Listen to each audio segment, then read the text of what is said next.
বিয়ের সময় ছেলেরা এত বেশি খোঁজাখুঁজি করে বিয়ে করার চেষ্টা করে, অবশেষে দেখা যায় মেয়ের চেহারা অসুন্দর, কিন্তু বাবার অনেক টাকা পয়সা আছে, ধন সম্পদ আছে। আবার অনেক সময় দেখা যায় মেয়ের চেহারা সুন্দর, কিন্তু বাবার কোনো অর্থবিত্ত সম্পদ টাকা পয়সা নাই। অনেক বেশি খোঁজাখুঁজির পরও এটা নেই তো ওটা আছে, ওটা নেই তো সেটা আছে, এভাবেই বিয়ের কাজটা শেষ হয়। মেয়েদের ক্ষেত্রে যেটা হয়, ভালো ঘর হয় তো বর হয় না, ভালো বর পায় তো ঘর পায় না। মেয়েরা ভালো ঘর পায় তো বর পায় না, ভালো বর পায় তো ঘর পায় না, এর মধ্য থেকেই মেয়েদেরও বিয়ের কাজটা শেষ হয়। কিন্তু সংসারে যাওয়ার পর অনেক মেয়ে চিন্তা করে স্বামীর যা আছে তাতে তার চলবে না, স্বামীর যাই থাক।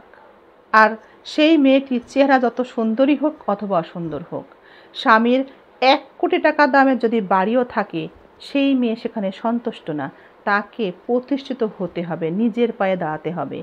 এই ধরনের সিদ্ধান্ত যখন একটা মেয়ে নেয় শ্বশুরবাড়িতে গিয়ে এবং নিজের মতো করে দাঁড়ানোর চেষ্টা করে, শ্বশুরবাড়ির অনেকেই অঢেল থাকার কারণে তার এই ধরনের সিদ্ধান্তে অসম্মতি জানায় এবং তখনই বিপত্তিটা শুরু হয়, স্বামী স্ত্রীর মধ্যে দ্বন্দ্ব লেগে যায়। স্বামী চায়, তার অঢেল আছে, অনেক উপার্জন ক্ষমতা, তার যে টাকা পয়সা আছে, তার যে বাড়ি আছে, স্ত্রীর জন্য কিছুই করার প্রয়োজন নেই, তার যা আছে তাতে স্ত্রী তবু সন্তুষ্ট না।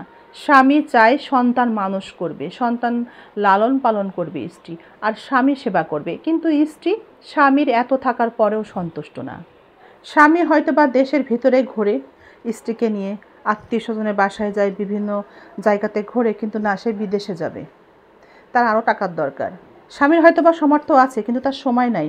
দেশের ভিতরে ঘোরার সময় আছে, কিন্তু দেশের বাইরে স্ত্রীকে ঘুরতে নিয়ে যাবে এই সময় তার নাই। হতে পারে না? হতে পারে, কিন্তু স্ত্রী বুঝবে না। স্ত্রী নিজের পায়ে দাঁড়িয়ে সে নিজের মতো চলতে চেষ্টা করবে, স্বামীর কথা সে শুনবে না, কিন্তু স্বামী তার কথা মতো চলবে।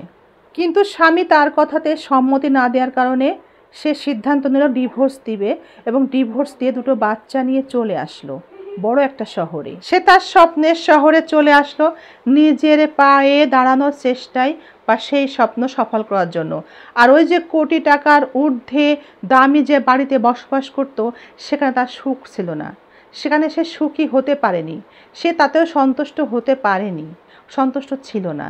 বিধায় সে সুখ ত্যাগ করে সে চলে আসলো স্বপ্নের শহরে, তার যে শহরটা পছন্দ। মেয়েরা একটা বিষয়ে ভীষণ ভুল করে, নিজের উপার্জন দিয়ে নিজের স্বপ্ন পূরণ করা যায়, কিন্তু একটা পরিবারের স্বপ্ন কিন্তু পূরণ হয় না ওই স্বল্প পরিমাণ উপার্জনে। যেখানে স্বামীর ভালো উপার্জন ছিল সেখানে সে স্বপ্ন পূরণ করতে পারেনি, অথচ সে ভেবে নিল নিজের উপার্জনের টাকা দিয়ে সে সন্তানগুলোকে মানুষ করবে, ভালো থাকবে, স্বপ্ন পূরণ করবে। তা কি কখনো হয়?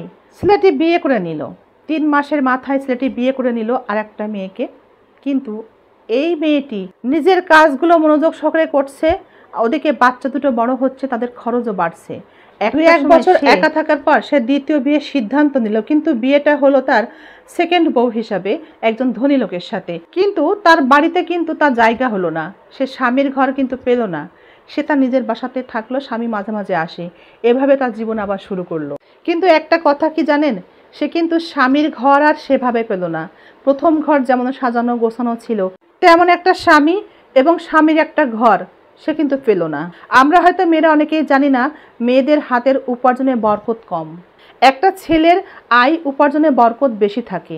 তাই আমাদের মেয়েদের সবসময় উচিত অল্পতে সন্তুষ্ট থাকা, ধৈর্য ধরা, সবর করা, স্বামীর যা আছে, নিজের যা আছে তাতে সন্তুষ্ট থাকা, এটা মেয়েদের একটা ভালো গুণ। এই গুণের কারণেই একজন স্বামী সুখী হয় এবং স্বামীর হাতের উপার্জনে বরকত বেড়ে যায়। বিয়ের পর যদি স্বামীর ঘরে একটু অসচ্ছলতা থাকে, স্বামী স্ত্রী দুজনে মিলেই সেই সংসারের উন্নতির জন্যে প্রচেষ্টা করতে হয়, সচ্ছলতা আনতে দোয়া করতে হয়, প্রার্থনা করতে হয়, ইবাদতের মধ্যে থাকতে হয়, ধৈর্য ধরতে হয়, সবুর করতে হয়, মিতব্যয়ী হতে হয়, তবেই সংসারের সচ্ছলতা ফিরে আসে। তবে আমি এটা বলতে চাচ্ছি না স্ত্রী কিছু করবে না, কোনো কাজ করতে পারবে না। যদি করতে হয়, স্বামী স্ত্রী উভয় মিলে সংসারের সচ্ছলতা ফেরানোর জন্যে বা সচ্ছলতা ধরে রাখতে অবশ্যই কিছু না কিছু করতে পারে। সবাই ভালো থাকেন।